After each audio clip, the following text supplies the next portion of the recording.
Salut Bukavu, rejoignez-nous à l'église Gamaliel Temple, avec le pasteur Pierrot. Ensemble, adorons et louons l'Éternel pour le salut accordé par Christ. Ne manquez pas cette occasion de vous connecter. Soyez les bienvenus. Alléluia. Nous allons acclamer. Vous allez acclamer celui qui a fait la fierté de l'église. Le Dieu puissant, le maître de toute vie, le véritable, l'unique, l'incomparable, l'insondable, l'invincible. Car il est Dieu, il est Dieu, il est Dieu, il est Dieu, il est Dieu. Yahweh, nous bénissons ton nom. Ce nom si merveilleux, ce nom si grand. Aucun nom n'a existé depuis la création du monde. Les rois sont passés, les généraux sont passés, mais aucun nom n'a ressuscité un mort. Aucun nom n'a guéri une maladie. Aucun nom n'a donné un avenir meilleur. Aucun nom n'a fait des prodiges. Mais le nom de Jésus, la Bible me dit, même le Saint-Esprit, il parlera en son nom. Il parlera en son nom. Le nom de Dieu vivant. Ce nom qui ne sera jamais effacé. Même quand la terre passera, le ciel passera, mais le nom de Jésus restera. Le seul roi et l'unique. Nous te voulons au milieu de nous, Jésus, par ton action. Nous te voulons, Seigneur Jésus-Christ, en train de bouger ce qui ne bougeait pas.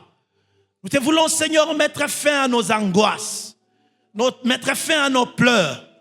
Nous te voulons, éternel Jésus-Christ, en train de te voir, frayer un chemin, éternel, dans le désert.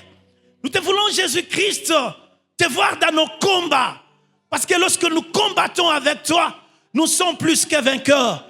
Nous te voulons nous revêtir de toi. Lorsque tu te revêts de nous, Jésus-Christ, lorsque nous sommes remplis de toi, qui nous défiera? Qui nous vaincra? Qui nous combattra? Parce que le Seigneur est vivant. Glorifie-toi au nom de Jésus. Amen. Nous allons nous asseoir.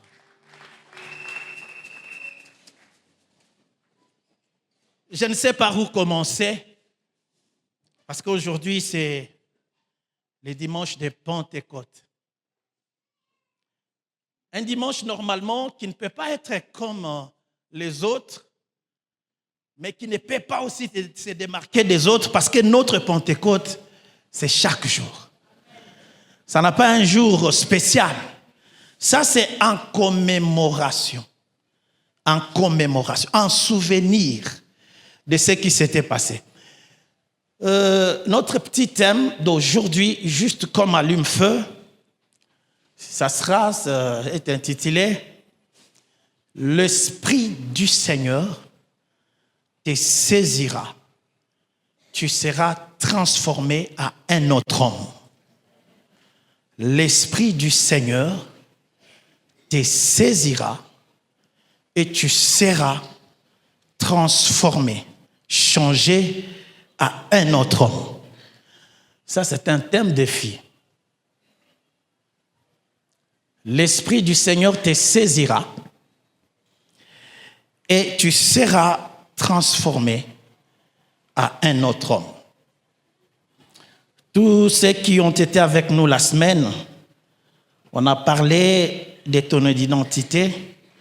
La première raison que le Seigneur t'a créé, tu es né pour défier des choses. Donc ta naissance est faite sur un défi. Tu n'es pas né pour rester en train de pleurnicher, mais par contre c'est pour que le Seigneur se manifeste. Nous allons prendre ça dans 1 Samuel chapitre 10, les versets 6 au 7e verset. Je serai en train de donner seulement les allumes-feu, mais aujourd'hui, ça sera un dimanche où nous allons vraiment beaucoup prier. Nous allons demander nos bénédictions, que ça ne s'arrête pas en paroles, que ce soit des choses que nous devons vivre, nous devons toucher. Nous voulons demander, surtout la grande bénédiction, c'est de notre cœur, notre chambre haute. 1 Samuel, chapitre l'Esprit du Seigneur te saisira et tu seras transformé à un autre. Bien-aimés, aujourd'hui, toutes les églises du monde qui sont églises chrétiennes sont en train de célébrer une fête qui a été projetée en image par le Seigneur depuis la création du monde. Une fête qui a été, je ne sais pas, c'est une fête, mais c'est un jour des miracles. Un jour où Dieu a décidé que l'humanité qui suivra ces jours qu'on va voir aujourd'hui restera un peuple dont le ciel gardera sa porte ouverte pour ces personnes, pour toute personne qui s'approchera de Dieu. En fait, ici, nous parlons d'un jeune homme. Ce jeune homme, on avait dit le vendredi, c'est un jeune homme qui était à la recherche de quelque chose. Au fait, il ne cherchait pas Dieu. Mais Dieu était entré dans un problème pour résoudre le problème de sa vie. Alléluia. Dieu a créé un problème dans les problèmes de son père pour résoudre donc à l'infini les problèmes de leur vie. Alors j'avais dit le vendredi, faites attention de tous les problèmes qui nous arrivent. Le Seigneur le permet parce qu'il veut résoudre un problème.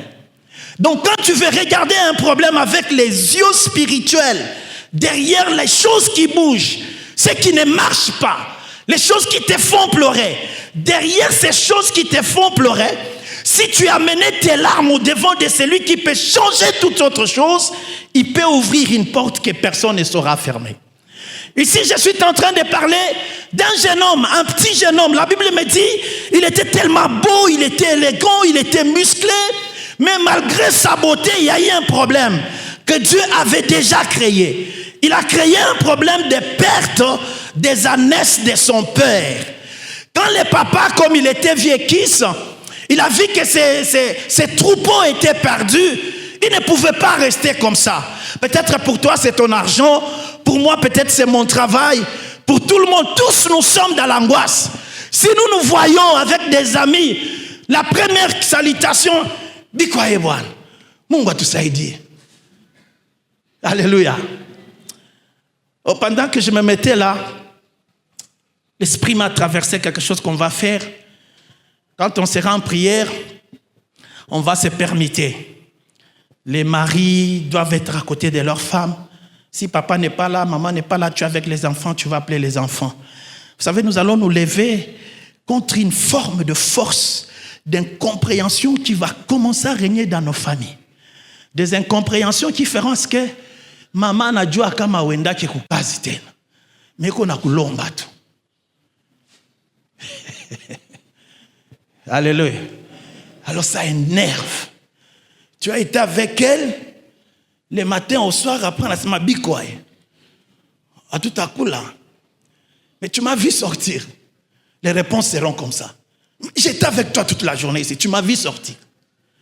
Ne négligez pas ce que je suis en train de dire. Alléluia. Il peut partir, les commerces ne vont pas de bon train.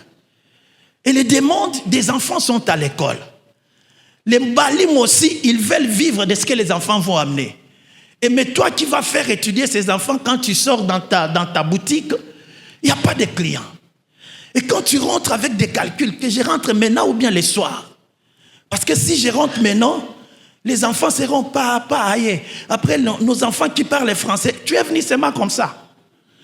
Tu voulais que moi je vienne comment? Les enfants n'ont rien à voir avec notre situation. Alors tout na mutu moya, chez qui nous pouvons nous approcher. C'est Jésus de Nazareth. Alléluia. Cette force de confusion va vraiment se lever. Et nous avons une solution. La Bible me dit, ces garçons, le papa l'a chargé d'aller chercher les troupeaux. Donc il partait à la quête de quelque chose. Lorsqu'on perd quelque chose, pour les retrouver, on les cherche avec son cœur. Dieu a voulu créer une soif de chercher quelque chose, parce que si c'était une promesse vide, vous savez, quand on perd quelque chose de matériel, on sait que c'est une chose qu'on peut retrouver, parce qu'on en avait. Mais si c'est une promesse de parole, c'est un peu compliqué pour chercher avec son cœur. Alléluia. C'est un peu compliqué. Si on me dit, va chercher l'argent dans les toilettes. Tu demandes, tu en avais. On a dit, non, si quoi n'aille, mais j'avais rêvé. Mais les rêves ne sont pas les réalités. Alors qu'est-ce que Dieu fait? Dieu entre dans nos réalités, dans nos problèmes matériels. Il entre dans nos problèmes sanitaires. Il crée un problème. Il crée une maladie. Il crée une perte. Au fait, ce n'est pas la maladie qui est un problème. Le Seigneur veut susciter un cœur qui doit les chercher, afin que tu les rencontres, pour qu'ils changent une histoire que tu ne pouvais jamais imaginer. Ces garçons descendent, ils cherchent les animaux de son père. Il n'a pas trouvé, il est allé dans les montagnes, il n'a pas trouvé, il est descendu partout. Et après il a vu, non, nous avons assez cherché. Il dit à son serviteur, au serviteur de son père, écoute, papa risque de s'inquiéter de nous. Nous devons rentrer, sinon papa sera troublé. Il a perdu les animaux, les troupeaux, c'est bon bien. Mais si on ne rentrait pas si tôt, papa risque d'être fou. Alors, le serviteur lui dit, non, maître, il ne serait pas bon de rentrer comme ça. Je connais un prophète qui pourra peut-être nous dire tout ce que nous cherchons, ou peut-être nous montrer où est-ce que nous pouvons les trouver. Être accompagné dans ta vie avec des gens qui connaissent la vision de Dieu sur toi. Fais-toi accompagner de ces gens. Les gens qui vont te montrer un chemin pour un devenir meilleur. Les gens qui peuvent te montrer le serviteur et la parole de Dieu. Et non ceux qui peuvent te montrer le bar, les maris d'autrui, les femmes d'autrui, qui peuvent te montrer des snack bars. Non, cherche quelqu'un comme ces garçons. Il était soucieux de la vie de son maître. Il a dit, mais moi je connais. Donc c'est-à-dire que Saoul ne connaissait pas ses prophètes. Mais l'homme, les travailleurs connaissaient les prophètes.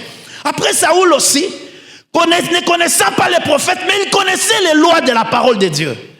Quand le garçon lui dira, allons-y voir les prophètes, Saoul dit, non. On ne peut pas aller voir un homme de Dieu le même bredouille.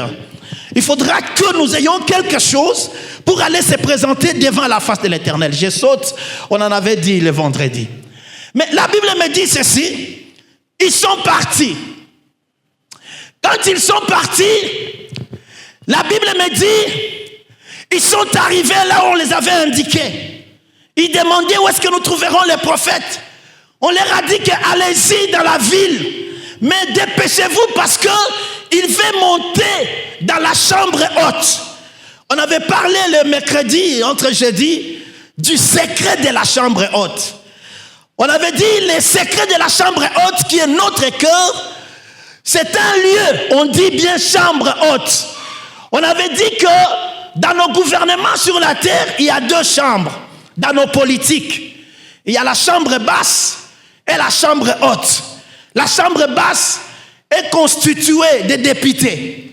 Mais la chambre haute, elle est constituée de sénateurs. C'est-à-dire c'est une chambre de personnes qui votent des lois. C'est-à-dire qui proposent des lois. Des personnes qui gèrent même, qui surveillent les gouvernements.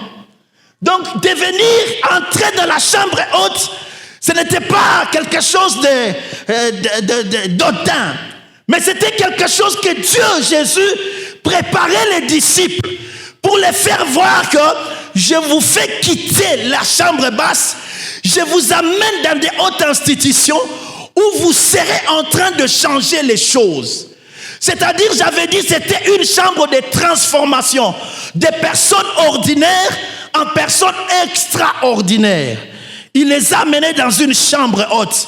Après, il leur a dit, vous resterez ici jusqu'à ce que la promesse surviendra sur vous. Alors, ces garçons ici, quand il est parti, on lui a dit, faites attention, courez, parce que le prophète, il va entrer dans la chambre haute parce qu'il a des sacrifices à faire et des prières à faire. Ils ont couru, ils arrivent, le prophète descendait aussi de la chambre. Déjà, le Seigneur lui avait parlé de ses problèmes. Et quand il est arrivé, c'est Saoul qui demande au prophète parce qu'il ne le connaissait pas. Nous voulons voir un voyant. un prophète. Le prophète dit, ah bon, c'est toi Saoul? Il dit, oui. Il dit, monte avec moi. Alléluia. Monte avec moi, où c'est? Dans la chambre haute. Parce que je vais changer ta nature. Je vais te faire quitter ton identité, que tu deviennes un sénateur à vie. Alléluia. Amen. Un sénateur à vie.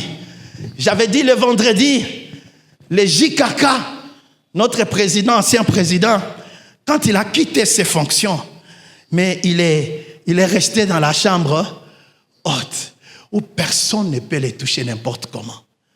Pour les toucher, il faut faire beaucoup de démarches. Et lorsque le Seigneur nous change d'identité, nous devenons des habitants, des participants de la chambre haute. Personne ne peut nous toucher n'importe comment.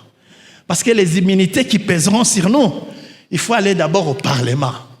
Il faut aller chez le Premier ministre. Alors nous allons désirer cette identité-là. Quelqu'un est avec moi là?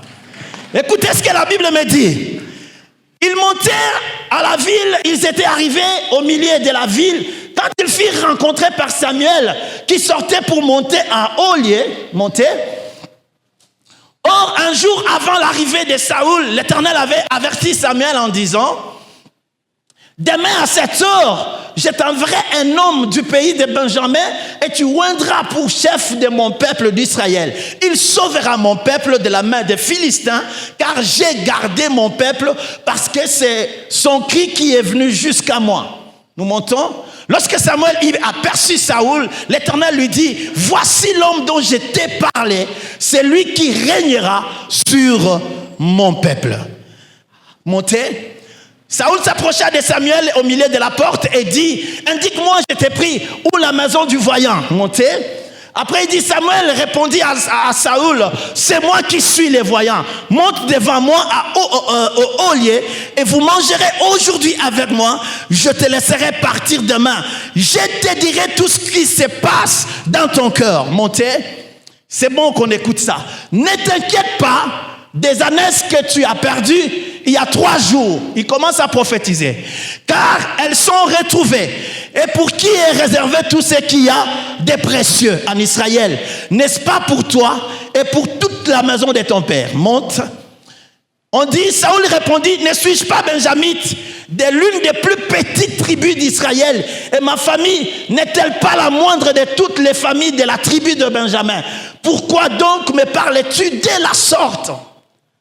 Samuel répondit à Saoul, à son serviteur, les fit entrer dans la salle et leur donna une place à la tête des conviés qui étaient environ 30 hommes.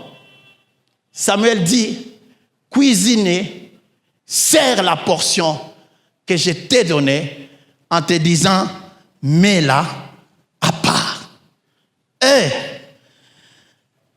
Nous avons fait tout ma slogan parce que nous allons prier. Ça, cuisinier, tu me redis un peu là, les cuisiniers. Donne l'épaule. Et Samuel dit au cuisinier, sers la portion que je t'ai donnée en te disant, mets-la à part. Tu montes. Ça, c'est quel verset? Il dit, ils descendirent du haut lieu. Non. Monte. En fait, nous allons prendre le verset 6 au 7e verset. Samuel 10. 6 au 7e verset. Pour qu'on entre. Parce que nous allons travailler par rapport à l'heure. Et après avoir monté dans le lieu très haut, Samuel, il avait déjà reçu des instructions de l'Éternel. Pour Saoul. Saoul qui était à la quête de quelque chose qui était de matériel, de physique, pendant que Dieu, dans ses problèmes de recherche des troupeaux, avait caché quelque chose de spirituel qu'aucune personne ne saura l'ôter si ce ne sera Dieu lui-même. Une bénédiction, une grâce, une élévation, une autorité, une protection était toujours dans quelque chose. Que le Saint-Esprit me pardonne parce que je l'appelle quelque chose. Dans quelqu'un. C'est lui qu'on avait promis à Samuel. ce n'était pas une force, ce n'était pas une puissance, mais c'était quelqu'un. Alléluia. Et la Bible me dit, quand il entra, le prophète lui dit maintenant, le Seigneur m'avait parlé de toi. Il m'avait dit que je vais te oindre pour que tu deviennes le roi d'Israël. Et on avait dit le vendredi, pendant qu'il parlait, directement le Seigneur vient. Il entre dans le cœur de Saoul. Il changea son cœur. Donc la toute première chose pour recevoir le divin, c'est le problème de cœur. On en avait dit le vendredi. Quand ton cœur n'est pas préparé pour recevoir la recette que Dieu a mise à part, le repas que Dieu a mis à part, les repas déjà préparés avant que tu ne t'approches de Dieu. Oh, il y a quelque chose qui me vient à l'esprit. Balancez-moi Matthieu chapitre 25. Matthieu chapitre 25. Le verset 21 jusqu'au 27e. On peut aller comme ça. Matthieu chapitre 25. Oui. Son maître lui dit, c'est bien, bon fidèle et serviteur. Tu es fidèle en peu de choses. Montez, allez-y, au-dessus. Montez. C'est lui qui avait reçu 2. C'est ça? Attends d'abord que je regarde sur ma version. J'ai quelque chose qui m'est venu à l'esprit, sur lequel on pourrait peut-être se concentrer. Il y a une phrase. Voilà, je suis tombé. Matthieu chapitre 27 plutôt. Matthieu chapitre 27. Ici j'ai le verset 51 jusqu'au verset 56. Là où la naissance de notre Pentecôte a commencé. C'est ce que nous allons faire aujourd'hui parce que la chose est restée ouverte. Une pensée m'est venue. Écoutez ce qu'on dit. Oui, et voici, c'était le jour où Dieu voulait changer la chose comme on a changé pour Saoul. Saoul a la quête de quelque chose. Oui, à la quête de quelque chose, pour l'avoir, il fallait qu'il voie les prophètes. Il ne pouvait pas partir les mêmes bredouilles parce que l'interdiction était le loi jusqu'à aujourd'hui. C'est quand tu veux voir un homme de Dieu, même chez lui à la maison, ne pars pas les mêmes bredouilles. Cherche quelque chose qui peut bénir cet homme de Dieu afin qu'il prononçasse quelque chose de vie sur toi. J'avais dit, arrêtons avec des gaspillages de bénédictions. J'ai trouvé des habitudes ici. Moi, je suis sorti d'une autre école. Les habitudes d'ici, tu salis un homme de Dieu, après il te dit, que Dieu te bénisse mon frère. Il y a Ophélie Ville.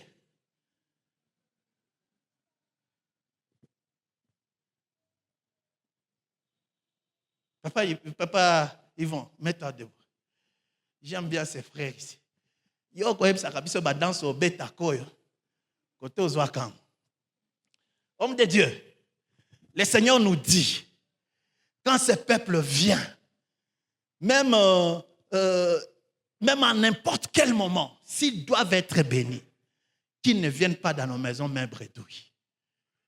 C'est l'évangile. Papa évangéliste, vous entendez ça? Haouta Moufoukouza. Mais ne lui dis jamais que le Seigneur te bénisse.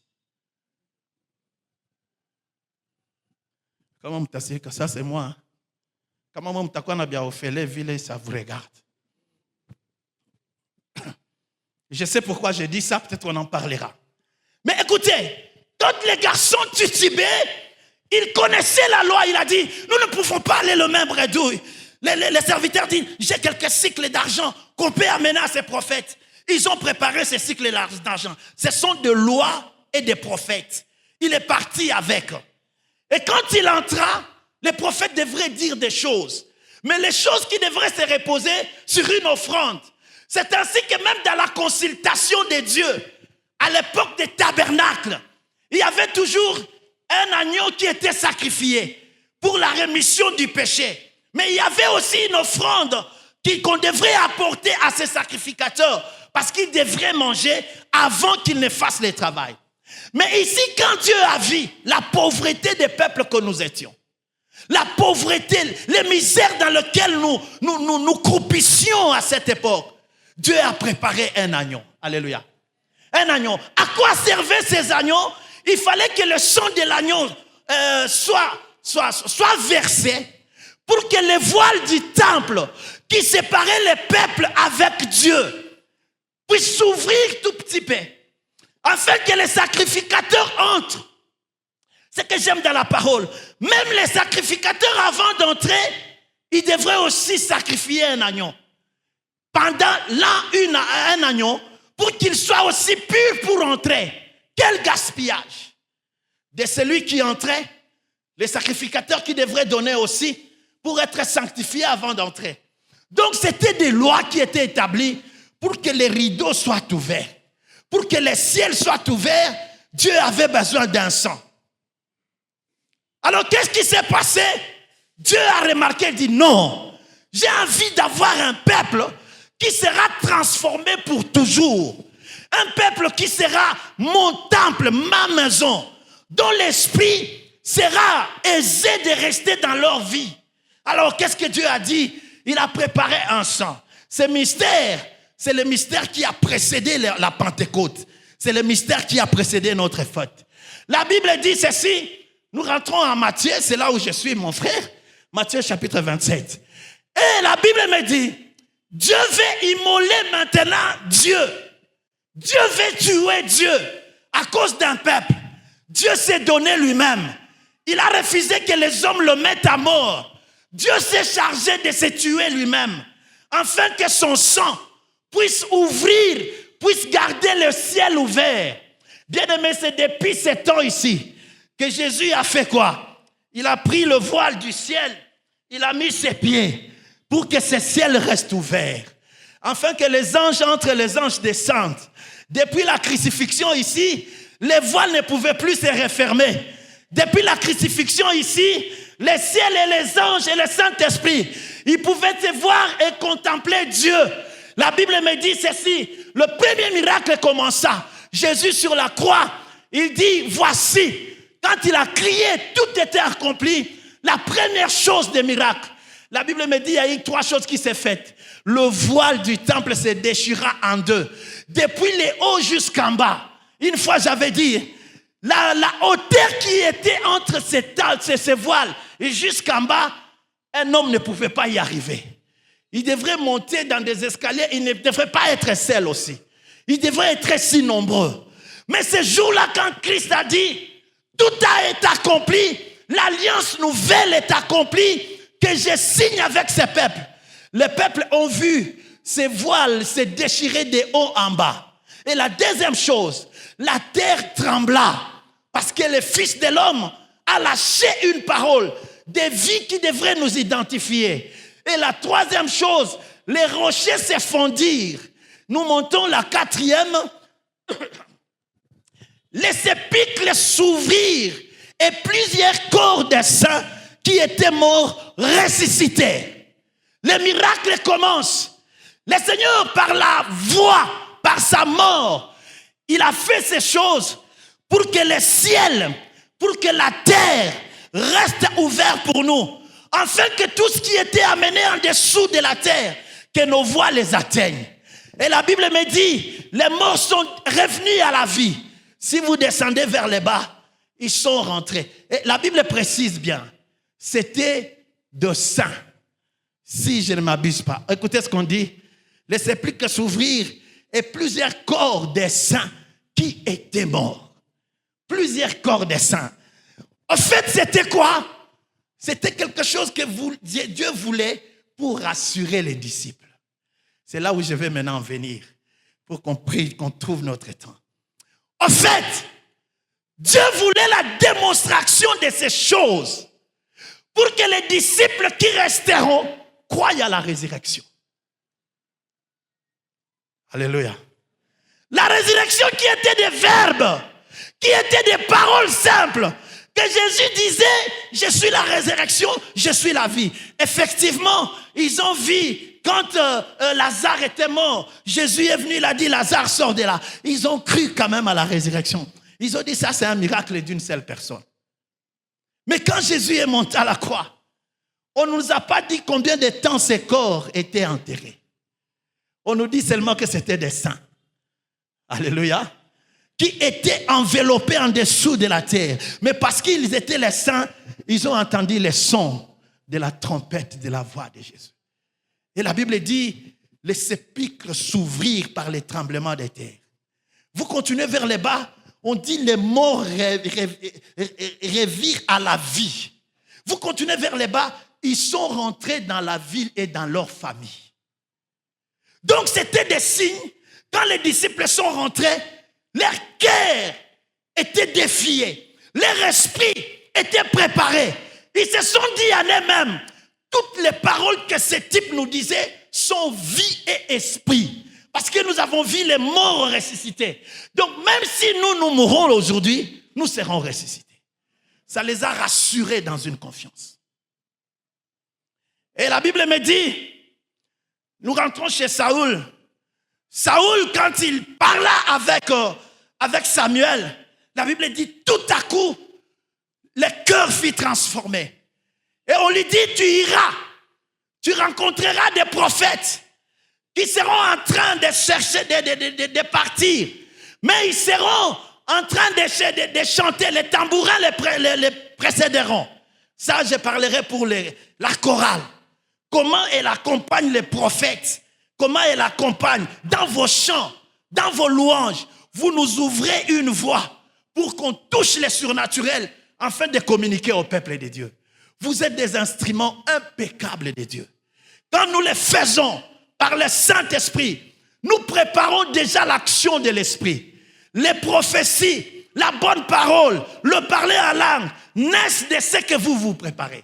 Donc vous êtes ces cuisiniers qui préparent un repas pour que le Seigneur descende et manger avec son peuple. La Bible me dit ici, il partit. Et quand il partit, tel que le prophète l'avait dit, il commençait à voir ces choses c'est réalisé dans sa vie. Maintenant, le verset, il dit, quand les Saoul eut tourné le dos pour se séparer de Samuel, Dieu lui donna un autre cœur. Et tous ces signes s'accomplirent le même jour. Il se sépara et Dieu lui donna un autre cœur. Quel est ce cœur? C'est le cœur des prophètes. C'est le cœur de recevoir l'action de l'Esprit. Comme nous allons les chercher encore aujourd'hui pour recevoir l'action de l'Esprit. Et le verset 6, au 7e verset, on nous dit quoi? On nous dit, et l'Esprit du Seigneur les saisit. Il se sépara. Il voulait se séparer. Ils se sont séparés. Le cœur est transformé. Mais ici, on nous dit au verset 6, quand il trouva les prophètes avec les tambourins qui commençaient à chanter, et l'Esprit du Seigneur les saisira. Il prophétisera avec eux. Et tu seras changé à un autre homme. Si nous suivons verset 8, 9 jusqu'en bas là, on nous montre comment est-ce que l'Esprit l'avait saisi et il commence à prophétiser. Les gens qui étaient avec elle, ils disent, mais qui est ce garçon? Il est, n'est-ce pas, c'est Saoul? On n'arrivait plus à le reconnaître parce que l'Esprit l'avait saisi. Notre verset avec lequel nous voulons prier, c'est notre verset phare, Actes chapitre 2. Actes chapitre 2. Nous allons prendre quelques versets que nous allons lire debout. Parce que je vais bénéficier de ces minutes pour que nous puissions prier. J'avais tout parlé le mercredi, le jeudi, le vendredi. On avait parlé sur tout ce que je suis en train de répéter, mais aujourd'hui, nous voulons palper une grâce dans la prière pour que le Seigneur nous transforme. Actes chapitre 2, nous allons prendre le verset 1. Nous allons descendre au verset jusqu'au verset 4. On va nous les lire. Quelqu'un peut nous les lire pour que je répète quelques mots. Les dimanches de Pentecôte. Qu'est-ce que Dieu attend de nous? Actes chapitre 2, les versets 1 jusqu'au 4e verset. Nous lisons au nom de Jésus-Christ. Amen. Il est écrit, les jours de la Pentecôte, ils étaient tous ensemble, Ils étaient tous ensemble, dans le même lieu. dans le même lieu. Tout à coup, il vint du ciel un bruit, Tout à coup, il vint du ciel un bruit, comme celui d'un vent impétueux, un vent impétueux. et qui remplit toute la maison où ils étaient assis. Il remplit toute la maison où ils étaient assis. Des langues semblables à des langues de feu leur apparurent, séparées les uns des autres, et se posèrent sur chacun d'eux, parole du Seigneur. Au verset 4. Pardon, le verset 4. Et ils furent tous remplis du Saint-Esprit et se mirent à parler en d'autres langues, selon que l'Esprit leur donnait de s'exprimer. Alléluia. Voilà sur quoi nous allons prier.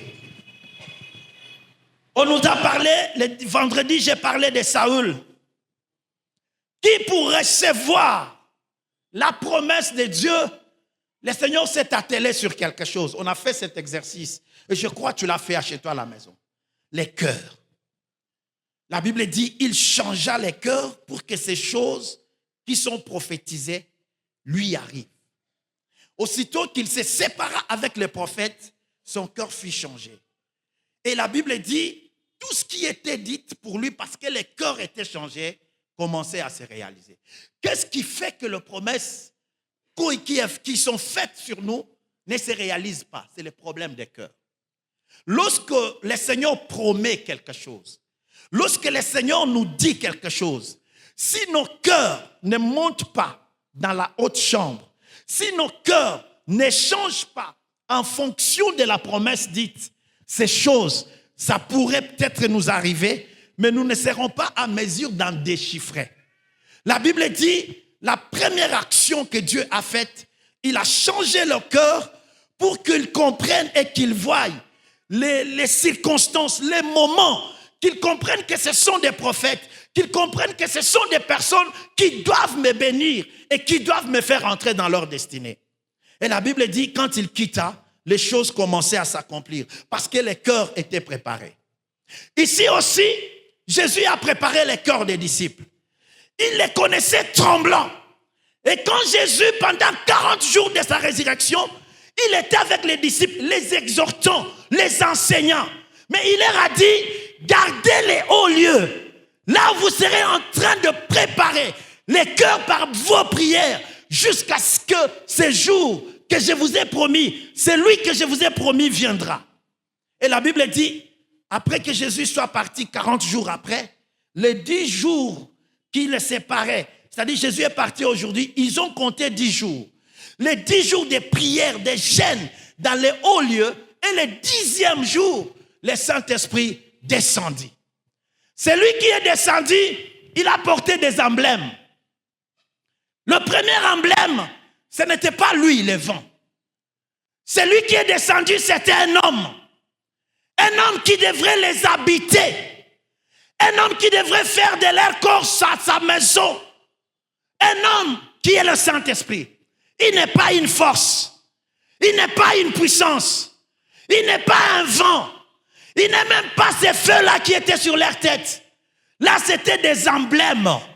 Les emblèmes précurseurs de son avenue. La Bible me dit ceci. Ils étaient dans la chambre haute en train de prier. Et tout à coup vient un vent impétueux. Tout le monde a senti ces vents. Mais c'était un signe pour les préparer que voici la promesse de Christ venait. Et le deuxième signe, ils ont remarqué sur chacun d'eux, il y avait un feu en forme de langue qui s'était montré sur la tête de chacun. Et le troisième signe, ils commencèrent tous à parler en langue. Le parler en langue, ce n'est pas un Saint-Esprit. Alléluia. Ce sont des signes. Ce n'est que des dons. Ne confondez pas le parler en langue. Ne confondez pas les prophéties avec un Saint-Esprit. Le Saint-Esprit, c'est une personne. Alléluia. Qui entre. Mais quand il entre, tu ne peux pas rester la seule personne qu'on connaissait avant.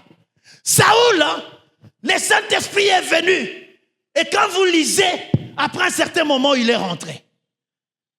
Le Saint-Esprit, il est venu, il l'a oint. Il lui a donné la force, l'intelligence, la sagesse.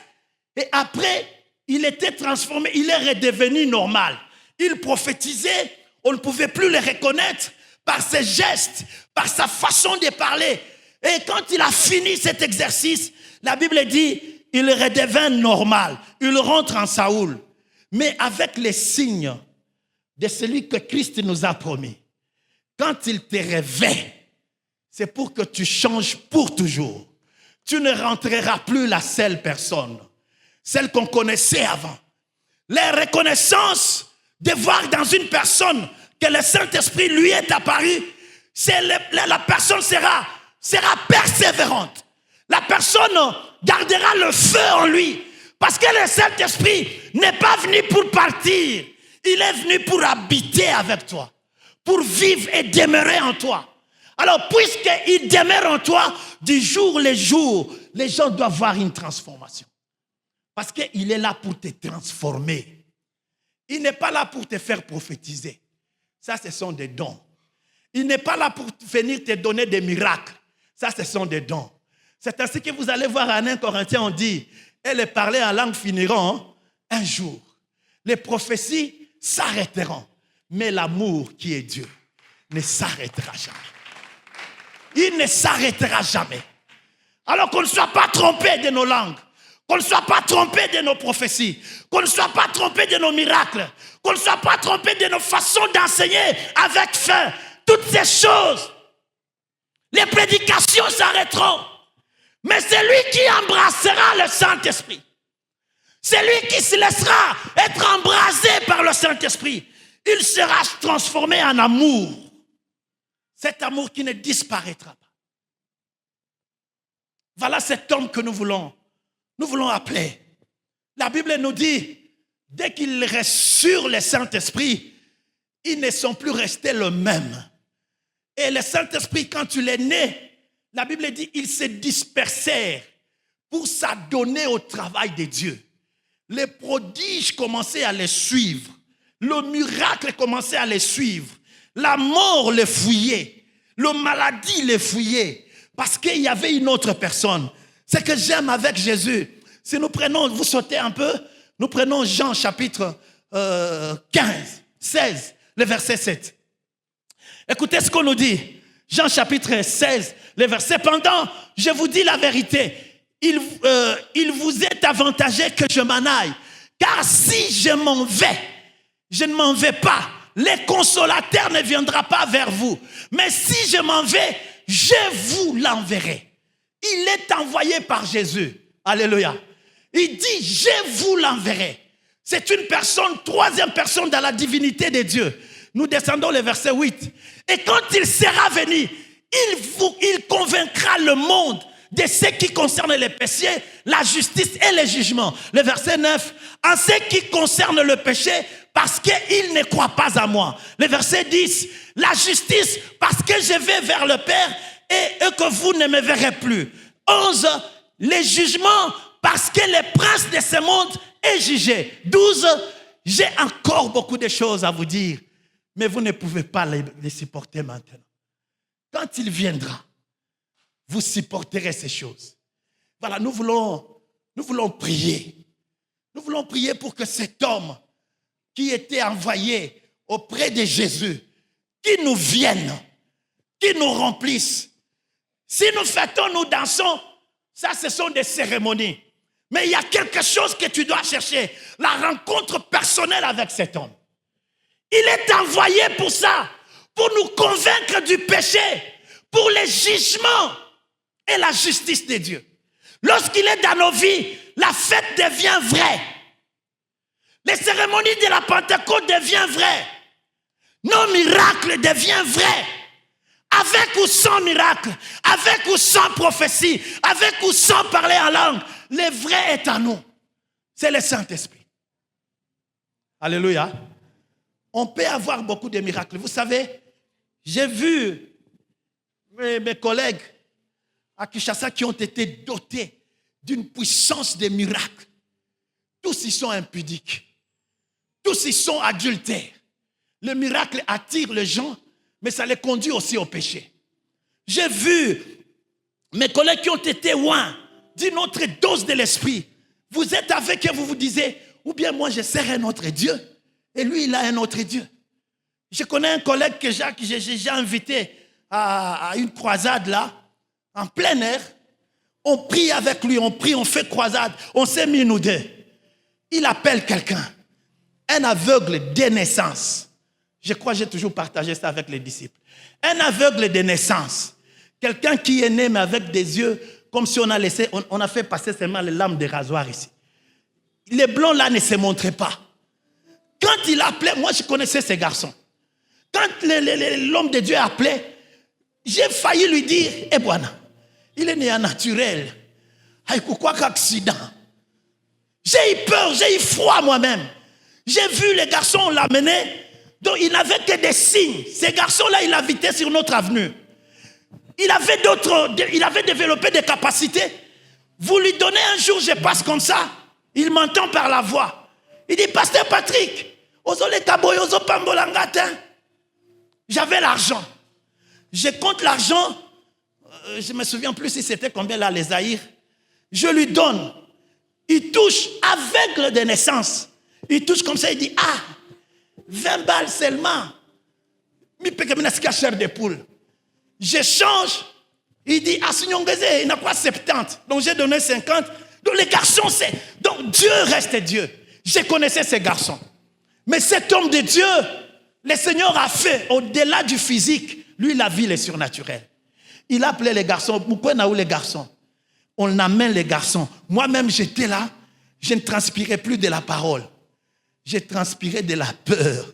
Je me dis, mais on a mouillé tambele, binekaka bien mon bateau, bitapita tout ville. Mais devant les gens, j'ai failli lui signaler. Il me dit seulement, appelle ces messieurs. Le garçon vient. L'homme de Dieu, il vient seulement. Il dit, depuis quand tu ne vois pas? Il lui dit, je suis né comme ça. Il me regarde. Après, il dit, je m'en fous. Que tu naisses comme ça, ou bien que tu ne naisses pas, le Seigneur te sauve.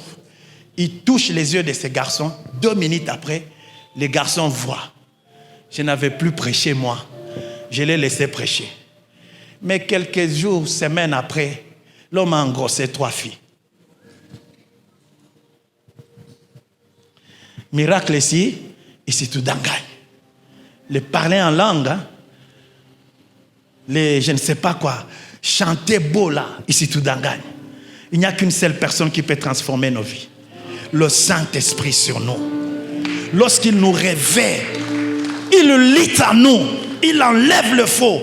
Il nous transforme. Nos prophéties deviennent vraies. Nos parler en langue deviennent vrais. Nos miracles deviennent vrais. Nous les faisons et la gloire revient à Dieu. De l'autre côté, il nous travaille dans l'humilité. Il nous travaille dans la persévérance, dans la sanctification, parce qu'il est à nous, parce qu'il habite à nous, parce qu'il est l'Esprit Saint. Il est saint. Il ne peut pas cohabiter avec les péchés. La maison dans laquelle il habite, la maison se sanctifie. Les pensées se régénèrent parce qu'il est saint. La promesse qu'il a faite, c'est la promesse du Saint-Esprit. Nous allons nous lever. Nous allons nous lever. Tu m'avais dit à 20. Bien-aimé, je vais prendre 3 minutes ensemble avec nous. Nous allons implorer la grâce de cet homme qu'on appelle le Saint-Esprit. De cet homme. Peut-être depuis longtemps, tu le confondais à une puissance. Quand le Seigneur a dit, une puissance surviendra sur vous, il voulait dire seulement quoi? Lorsqu'il habitera en vous, vous serez revêtis de la puissance. Il n'est pas une puissance, c'est une personne qui parle. C'est une personne qui s'attriste, le Saint-Esprit. Nous voulons que ce Saint-Esprit maintenant nous revête, qu'il entre dans nous, qu'il nous change. Sa mission, c'est de nous changer, de nous faire quitter les hommes ordinaires, que nous devenions des extraordinaires. Après cette prière, nous allons partager. Tu vas commencer, même quand nous prions là, cherche à côté là où il y a ta femme, là où il y a ta famille. Je permets les désordres. Je permets les désordres. Pendant que nous sommes en train de prier, prie comme un intercesseur. Les yeux ouverts, cherche ta femme, cherche ton mari, cherche là où il y a ton fils. Sois à côté de lui. Parce que nous voulons éviter Nous voulons chasser le stress. Nous voulons chasser des crises qui ont commencé à élire domicile dans nos familles. Les pressions des problèmes qui nous envoûtent. Alors je commence par le Saint-Esprit. Nous prions. Invoque le Saint-Esprit d'abord, qu'il vienne sur toi. Demande au Saint-Esprit de t'enivrer. Pendant que tu te déplaces, pendant que tu touches là où il y a ta femme, pendant que tu vas là où il y a tes enfants en train de prier, invoque le Saint-Esprit. Que le Saint-Esprit soit sur toi. Dites au Saint-Esprit, je vais t'expérimenter. Que tu me changes à un autre homme, que tu me changes à une autre femme, que je sois une nouvelle créature, une personne qui est remplie, une personne qui est remplie. Tu es en train de prier mais en train de marcher. Tu marches, tu vas à côté de ton frère, tu vas à côté de ta femme, tu vas à côté de ton mari. Nous prions au nom de Jésus. Au nom de Jésus, que le Saint-Esprit te remplisse, que le Saint-Esprit te remplisse, que la puissance du Saint-Esprit te remplisse, que la puissance du Saint-Esprit te remplisse, pour que tu sois changé à un autre homme. Tu sois changé à un autre homme. Aujourd'hui même, aujourd'hui même, aujourd'hui même, aujourd'hui même, aujourd'hui même, aujourd'hui même. Voilà. Nous allons nous tenir à la main. Nous allons prier. Voilà ce qui m'a été dit. Voilà ce qui m'a été dit. Le vendredi, j'avais dit un esprit de folie, un esprit de crise. Le diable profite en quoi? Par des angoisses et des tourments, qui est comme une clé, une porte, qui vont fissurer nos vies. Les hommes, surtout les hommes, nous serons frappés de beaucoup de tourments et des crises d'angoisse qui peuvent provoquer des troubles des nerfs et devenir des fous, connaître des crises de folie. Et aussi les dislocations des familles à cause de l'angoisse, des stress. L'homme qui sort, qui n'a plus l'argent, qui ne sait plus quoi répondre aux besoins de la famille, il devient méchant. Les incompréhensions, les sourires vont disparaître. Mais nous, à cause du Seigneur, nous allons nous lever. Nous allons chasser toutes ces formes de force d'angoisse dans nos couples, premièrement, dans nos maisons, deuxièmement, au niveau de tout ce que nous avions perdu, troisièmement, nous confessons la victoire, la restauration et le rétablissement. Au nom de Jésus, nous prions. Alléluia. Puissant de Jésus, éternel Dieu de gloire. Je vais entendre quelqu'un qui prie avec moi. Éternel Dieu des armées, Yahweh, priez, Seigneur.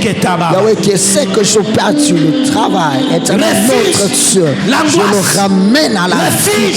Je le réclame encore. Éternel Dieu de gloire. Et que ça ne vienne pas au rythme que je ne sais, Seigneur.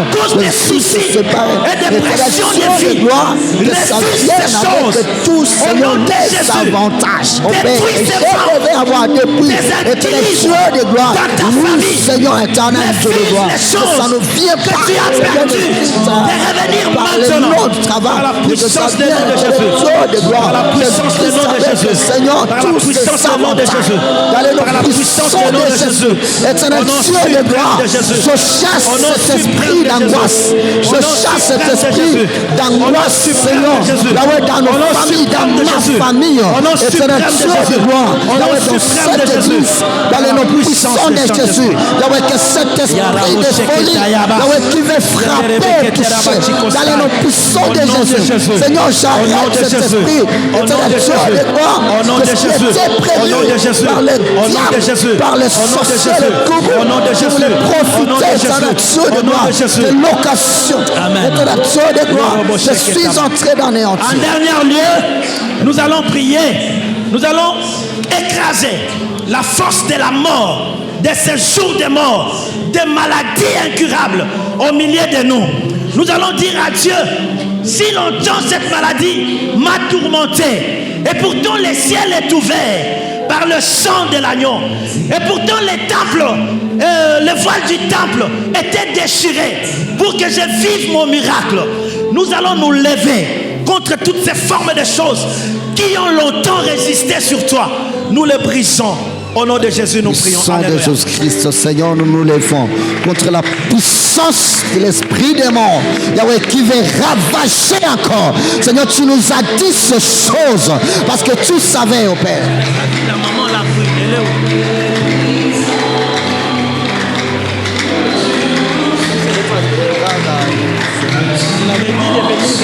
Il avait dit de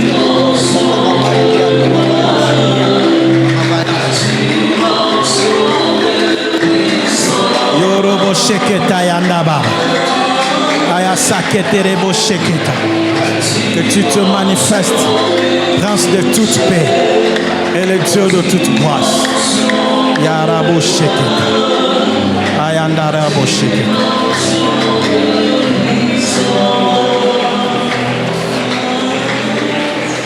Écoutez.